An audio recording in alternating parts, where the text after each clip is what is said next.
Hey everyone, my name is Christy. Welcome to my corner. Thank you all so much for joining me today for Tutorial Tuesday, where I will show you how I made these adorable jute twine coasters that I will be giving to my sister for Christmas in 2020.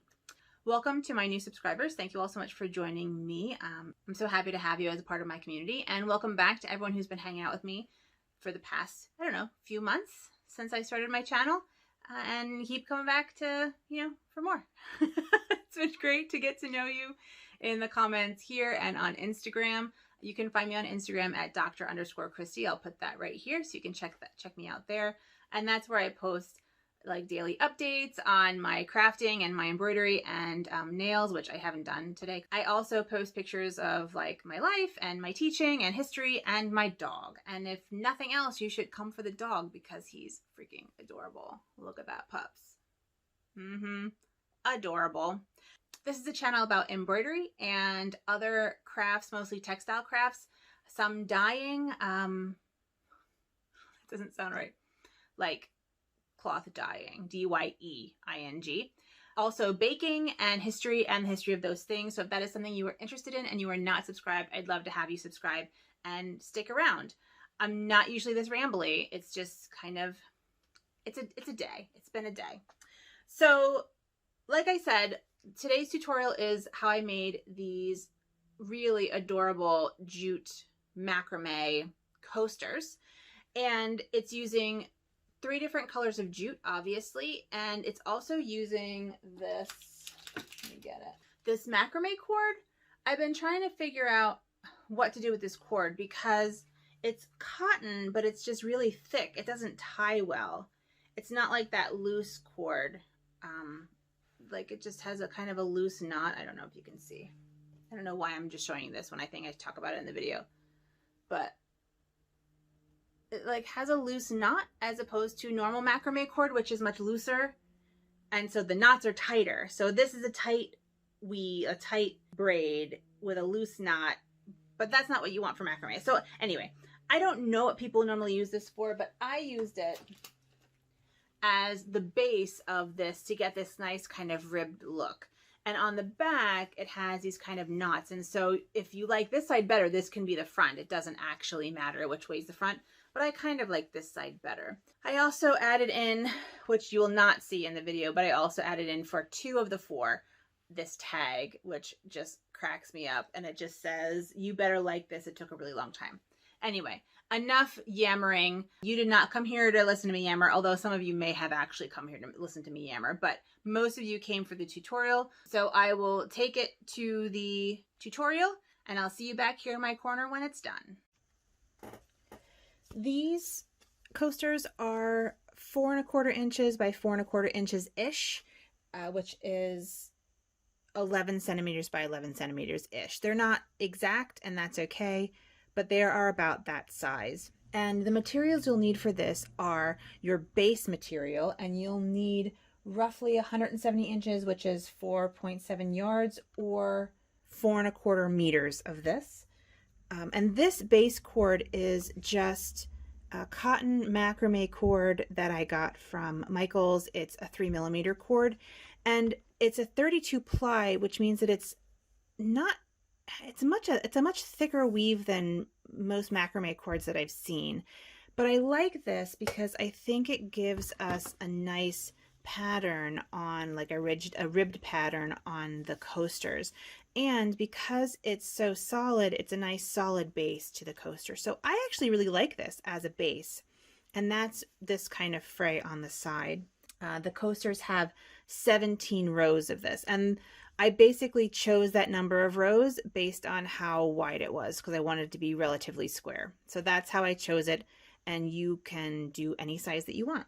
You also need, for this piece, jute twine. And I'm using 3 different colors of jute twine from 2 different companies. And that's important to note because if you notice, the white and brown twine is from the same company. And the blue twine is from a different company, and it's slightly thicker. Well, it's actually quite a bit thicker, which means that I have to be careful when I'm making it that I have it all kind of even this way and this way. The blue All of this came from Michaels. The blue came on this spool. I don't think it had a label on. I mean, it must have had some label on it, but I just got this from Michaels in the jewelry crafting aisle. And then the white and the brown came on these balls in a plastic tube, also from Michaels. That is the jute twine that I'm using. And I used 7 strands of the blue, 3 strands of the natural, and 4 strands of the brown. And each one is about 200 centimeters or 80 inches. And that's more than enough to do one of these coasters. I just like having lots of extra so I don't have to worry about it. You will need scissors, obviously. You'll need a dowel or something to attach this to, because you're basically tying knots, and so you want to make sure that you have something to tie it to. So I have this large dowel that I actually got for a different project. And this is I think it's a 5/16 inch, so it's an 8 millimeter. And this seems to be a good size. It's kind of bendy, but it won't break. You're not pulling too hard on it, but anyway. So this is a 8 millimeter or 5/16 inch dowel. And this is a junky desk. I've had this desk for years and years. So I actually just put 2 screws into my desk here, which then this hooks on, and then it's stable. And I like it that way. You also need, I think I said this, but you need scissors. You need well, you don't need, you optionally can use a dog brush to help you with your fraying of your edges to make them really nice and frayed. I'm using tacky glue just to make sure that all of the knots stay in place. So I just put a bead of tacky glue around the outside, and that seems to be working. You need a pin, not a bent pin. You need a pin with a large pin head on it, because this is going to help you hold things together. And then you need a large, pretty blunt needle to help with fraying. And the thing to remember is that you are basically tying knots across here like this. So the easiest pattern to do with this is just stripes. And there are ways you can do other patterns on it, but we can talk about that sometime later. So we're just going to do this stripe again, because this is a gift from my sister, and I need one more of these coasters for her pack of coasters. Now, I wear gloves when I work with jute twine because it's winter and it sucks the moisture out of my hands, and it feels terrible, and it ruins my fingernails, and it scrapes up my hands. So I'm gonna put on these gloves. I put on a little moisturizing treatment, so my hands will be moisturized while I'm doing this jute, instead of it stripping the moisture out of my hands. So I'm gonna clear this all up and set up my workspace and show you how to get started. I take the spool of the base cord, this macrame cord, and I just pop it on, I kind of like it upside down. I just pop it on the screw. So that's steady and it will just pull. And that's very convenient, and it doesn't interfere with the dowel. So first, what you need to do is you need to decide what your pattern is going to be and how your stripes are going to be set up. So the pattern on this is 1 natural, 6 blue, 1 natural, 2 brown, 1 natural, 1 blue. And the way, and they're doubled. So that's why you see 4 loops here instead of 2 loops. But we'll talk about that in a minute. First, you need to attach it. So this is doubled, right? So you have your loop, you slide it under, and then you pull the twine through. And so you have a kind of a loop knot. I don't know what kind of knot this is. So this makes this stripe.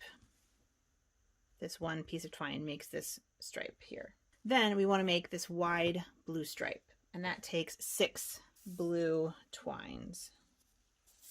So you want it folded in half.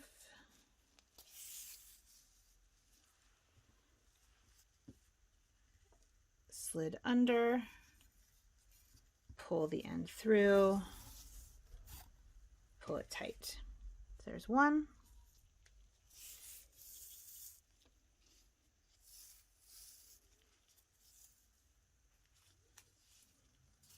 Double it up.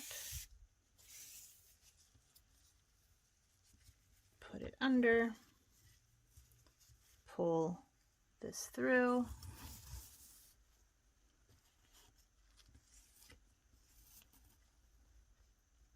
pull it tight.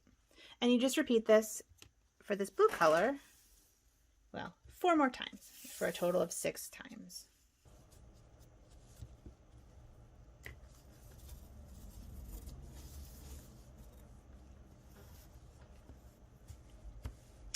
So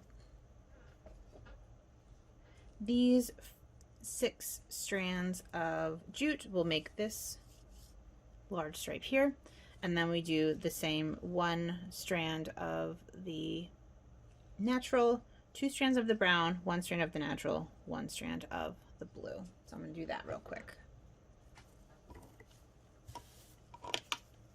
And so here we have all of our little sort of loop knots on our dowel.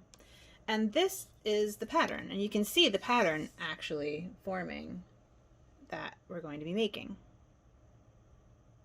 So that's the plan. And you have all these strings that you need to wrangle. So I am right-handed, and I'll be working from left to right, and I will keep my twine on my right side until I use it, and then I'll move it to my left side. So I'm just combing it all out so it's not all tangled. And the beginning is the most difficult part of the non-tangling process, because once you get down further, it is much shorter and much easier to work with. So you take your core material, which again is this 3mm cotton cord, and you want to keep it on the roll. You do not want to cut this off the roll. If you do, it's not the end of the world, but it makes it much more difficult to work with. Because this actually, having it on the roll keeps it, I don't know, more stable. You can tie knots around it easier. So what I do is I just tie a 1/2 hitch knot here. And that is how you do your first kind of attaching this to the pole. And you want this cord on top of your jute twine. So you're coming up from below the jute twine.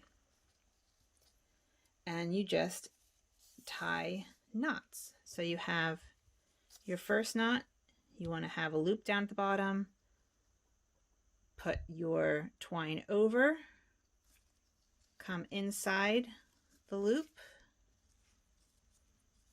pull. And so what you have here is comes from underneath, goes over, and then through the loop, and you pull it. And so you basically just have a loop, and then you do the same thing again. Go over, reach under, pull through. And it'll be easier to see when I get to the blue. And so what you're basically forming is a knot with 2 loops, a 2-loop knot, 1, 2. And that's your first knot. And then you do it again. You come from underneath your base cord, you put the jute over the cord, wrap it around, and pull through the loop once. Make it tight against the other one and pull it tight. And then over the core, reach through the loop, pull the twine out, pull tight, push it together. And you do that all the way across. Come from underneath the core, go over, reach through the loop, pull the twine through the loop, and as you can see, you have a loop. Pull it close to the loop before, and then do it again. Under, over, through the loop. Pull it tight. And it's that second one that ties the knot and makes it really tight. Over, through the loop, over, through the loop,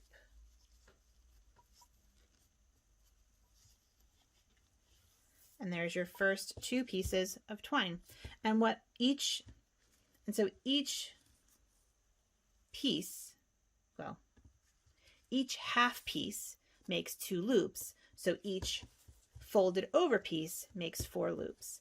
And depending on how thick your twine is, that's how wide it's going to be. And you can make this as wide or as long as you want. And then you just keep going across the line. Over through the loop, pull it tight, over through the loop, pull it tight, and that makes the knot.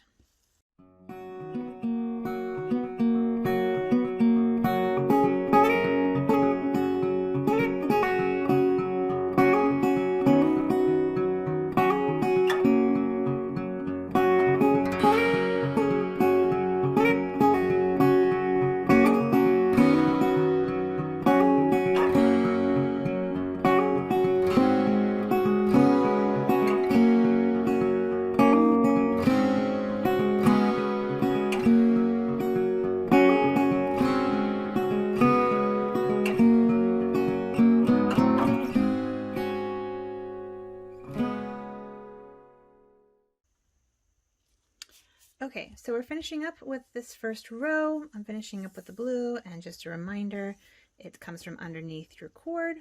You go over the cord, reach through this loop, pull the cord once, pull it tight against the previous knot, twice, you have a knot. Do the same thing from under the core cord, over the core cord, through the loop, and pull it out. And that is your first row of macrame knotting for your coaster. So we've just created this one first row. So a couple things about this. Like I said, they're different widths, they're different thicknesses. The blue is thicker than the brown and the natural. But it's also natural twine, right? And so it's not all evenly thickness in and of itself. So this part of the blue twine is much thinner than this part of the blue twine. And that makes for a more natural and rustic look, which I like. Also, there's kind of some variegation in this blue, which I really like. So that's the look that I'm going for. But if you use something like a macrame cord or a paracord, it's even all the way along, and so you'll have a much more even knotting. So it's almost impossible, at least for now, for me, to get this exactly even with the materials that I've chosen. But that's kind of the look I was going for, so I'm okay with that. So we are now done with our first row, and you want to cut your cord. So I try to give myself, I'd say 3 inches, about 7 centimeters. It's more than I probably need to give myself, but I have enough cord, and so I'm not going to worry about it. So I just kind of cut it off and give myself a nice tail that I can work with later, and that'll get cut off shorter later, but I like having this there now. So now we need to make our second row. We don't want to tie it again. That wastes, you'd have to keep tying it over and back, or you could untie this. We're not going to tie it again. So this is where the straight pin comes in. And I take my straight pin here, that's just a regular straight pin, and I stab it through basically right where I want my first knot to start, and I stab it through the first loop of row 1, or the row before. And I do that because I'm working from left to right, which means that when I'm knotting, I'm pushing this way to the left. And so everything kind of shifts left if I didn't keep an eye on it. And I want to make sure that my stripes are as straight as possible. And so if I start my next knot a little bit to the right of my previous start, it'll eventually shift over just because of the pressure of making it tight. So I take all of my jute strings brush them out with my fingers. This is why the gloves are really good. Move them over to the right hand side. And then you start again. So, and again, the cord is laid on top. I have a little tail on the end to give me some space to work with. This is fairly well connected. It's much easier to work with when you have more rows. The second row is the least secure, but you're not really pulling on this cord very much at all, so it shouldn't be a problem. But if it does move, you can just put it back in and zhuzh it a bit. So you come from underneath, go over, lift it up, draw through the loop, pull tight, and it ends up going kind of right underneath that pin. Come from underneath, go over, reach through the loop,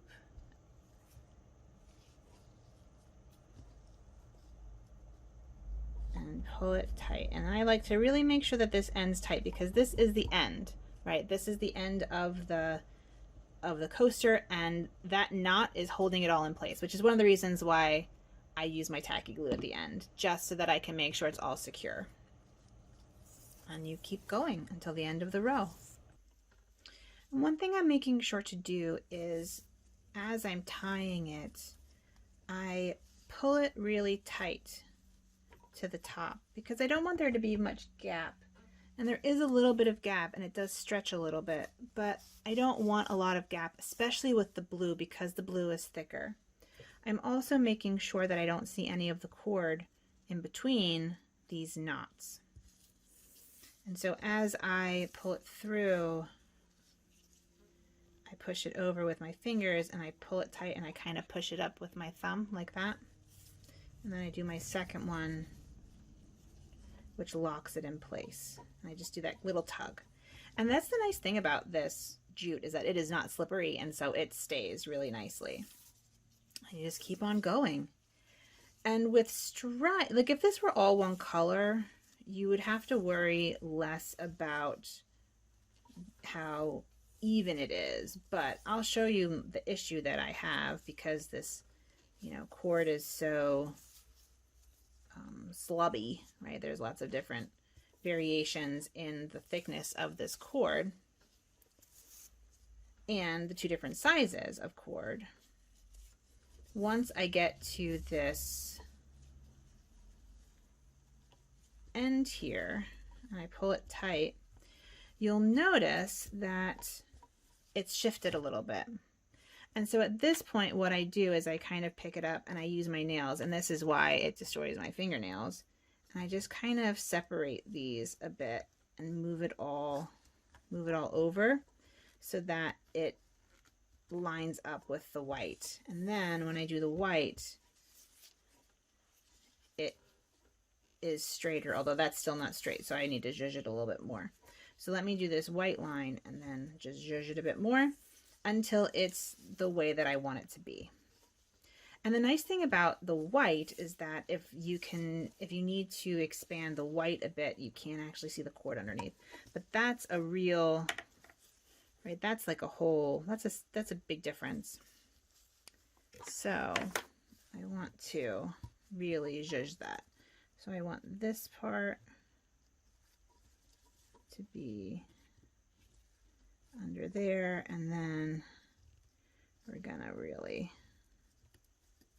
separate these a bit. And there we have a pretty straight line, and then we can move on with the brown. And so I have to do that with every row. The stripe is important to me. The first one I did was I didn't do it as much, and it's a little bit wonky and I don't love it. But the second one I did, I'm like much better, and it's I think that looks like a really nice stripe. Then you just continue on with the brown.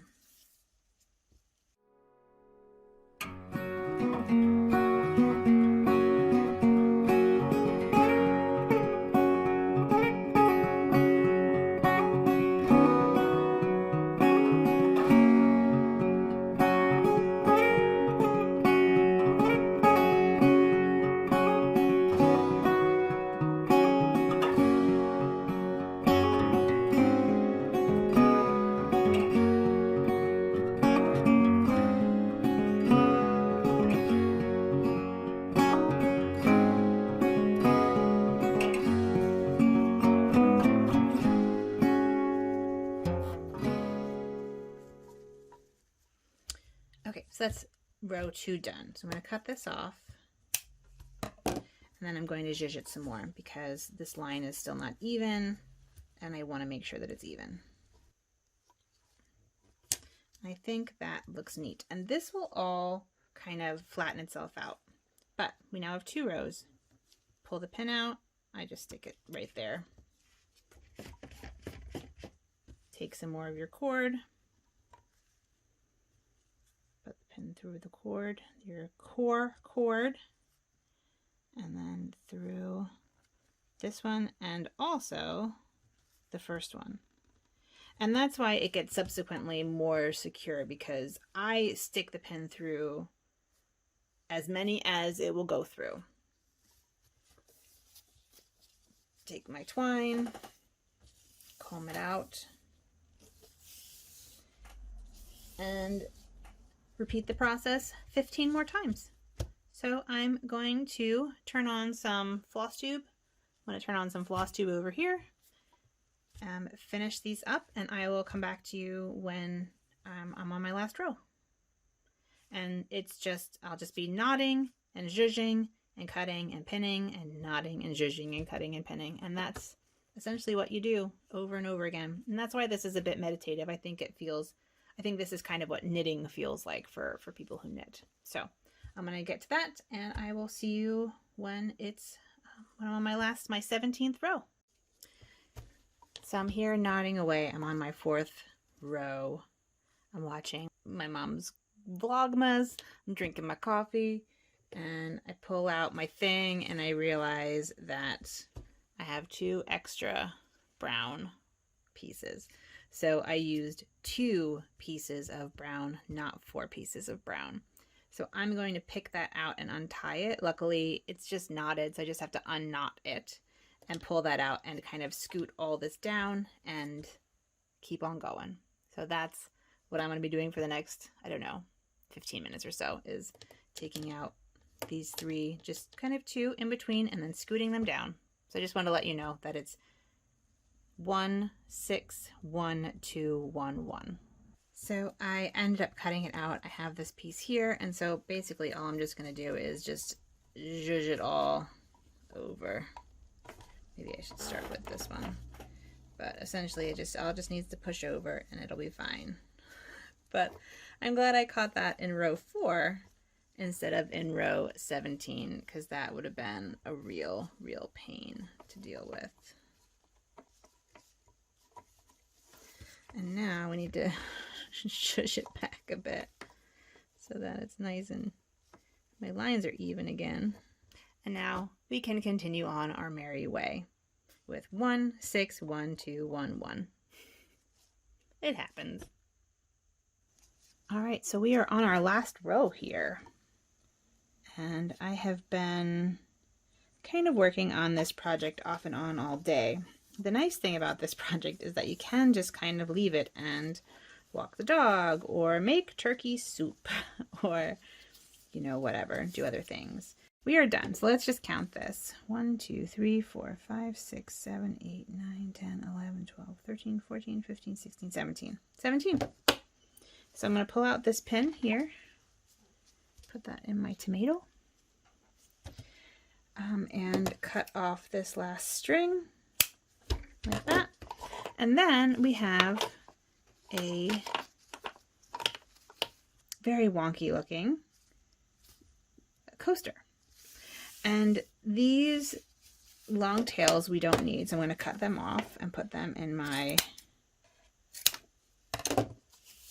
jar of tails. But for now they can go over here. And then this just slides right off. And we don't need that anymore. And we're going to cut these loops off.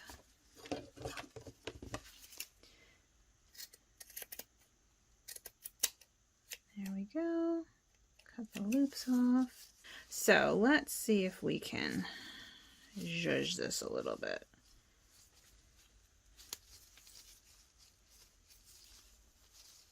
So we have mostly a square. It's not the best square, but what I would do now is I will glue around the edges on the back. So here's what the back looks like. I actually think the back looks pretty cool. And I think both sides work to put a drink on, because that's the point. But I want to make sure that it doesn't fray. So I will include this in that. I'll glue that down. So this is where the tacky glue comes in. I am just going to run a bead of glue along the outside knots. Like that. Because the goal is that it doesn't unravel. But, so let's do...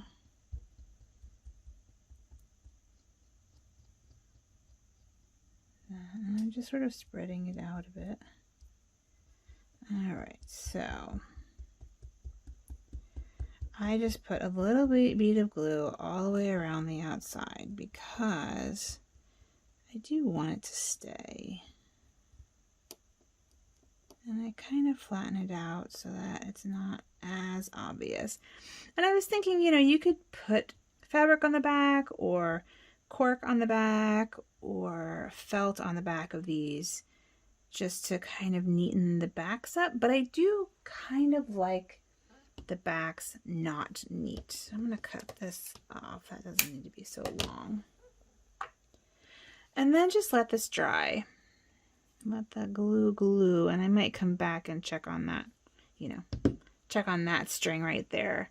But normally I would just set this aside and let it dry completely, and then trim it up and fray it out and trim it up again. So I have one, it's like a cooking show. I have one that was glued this morning. I finished one up this morning and glued it up. And I'm gonna put this aside behind me and then bring out the one that's been glued. So I'll be right back. Okay, here's one that I completed earlier, and I cut I guess I'm not gonna bother trimming it. I trimmed it up a bit. And now all I need to do is fray all the edges. So this is where this thick, large needle comes in, and then the brush will come in afterwards. And so basically I just slowly pick out shred the ends, and it'll shred really nicely. So we're gonna just go around and shred all of these different strings so that you have a nice like fringe around the outside, because you know, what is macrame without fringe? And on the back you can see you can just do that.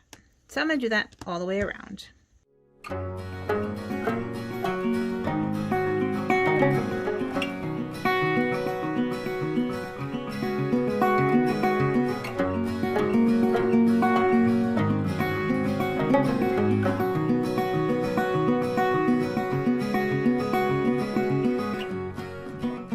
You're getting closer to the loops, you just want to make sure that you don't pull the loops out. But that's one of the reasons why I did the glue on the back, so that way it would keep it, even if I pulled it a little bit, it still wouldn't come unknotted. But as I said, for more security, you can always glue or sew a backing onto this of fabric or felt or cork or leather, or you know, whatever you want to do. You can put that on the back, which will make it even more secure. But I'm not going to do that because I do, like I said, like the back. But back to shredding. Once I get it shredded with the needle, then I come back with the dog brush. Oh, I'm making a horrible sound. And shred it more with this on both sides, and then I trim it up to make it neat, because what happens is that the core is shorter than the outside, and so you have kind of two lengths, and I want to make them all the same length. So normally I would also use better scissors for this, but this is what I have in my hand. There we go. And that's one side sorted. And you do the same thing with both sides, both of the cord sides, and then you do the same thing with the jute side too, although the jute does not end up quite as like fringy. So I'm going to do that and then come back. All right, so I'm in the home stretch. It takes about, I don't know, 20 minutes to shred all of it and trim it up. But this is really the last step in being done. And this is my last, well, that's not true. I still have the one that I just made that I have to do, but I'm glad that I made 4 instead of 2. I just think that a 4 coaster set is like how you get coasters. So this is how I do it. And I shred with the needle, and then I'll come back with the brush. We don't use this dog brush, just so you know. We got it for the dog, but he didn't like it. The one issue with the jute is that it does kind of do that. It does kind of make a mess and fuzzle. So if you saw my shirt, I'm basically covered in fuzzles, as Alyssa Thomas says from Penguin and Fish. I brush it out on both sides, and then I will also come back on this side and just make sure I have all of the separations, because I do want it fringy. So that's that. So I'm going to cut off this fringe so that is nice and neat. Clean that up and not kick you over, and I have another coaster that'll go with these coasters. I put the tag on the 2 of them, but I only have 3 tags. Like the pack only came with 3 of each tag, and so I'm going to do 2 tags and 2 no tags. That's the plan. But anyway, that's how I made these coasters, and I think that they're really fun, and I think they'll be a great gift for my sister. She has a cute little condo at the beach, and she's, 29 years old, and I don't know, I think she'll like it. She is kind of boho style. So that's that, and I will show you when they're all done. I hope the tutorial was useful for you.